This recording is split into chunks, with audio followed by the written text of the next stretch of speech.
श्रीपुर स्थित image office सभागृह राज्य सरकार उच्च शिक्षा विभाग आनुकूल्य जातीय सेवा योजना शाखा तरफ आयोजित होता 2 दिवसीय राज्य सम्मेलन आज उद्यापित हो जाएगी।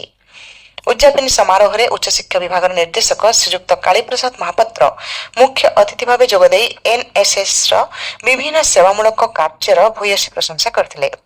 व्यक्ति जेकोसी पदपदवी थाऊ न कहीं समाज कल्याण पर सेवा मनोभाव रखी काम करने उचित बोली निर्देशक श्री महापात्र मत व्यक्त करते। आंचलिक निर्देशिका सुश्री सरिता पटेल और राज्य एनएसएस अधिकारी तथा उपशासन सचिव डॉक्टर रमेश चंद्र बेहेरा राज्यर एनएसएस शाखा जेपड़े निजर गठनमूलक सेवा कार्य माध्यम सारा देश में उदाहरण सृष्टि कर उद्बोधन देते।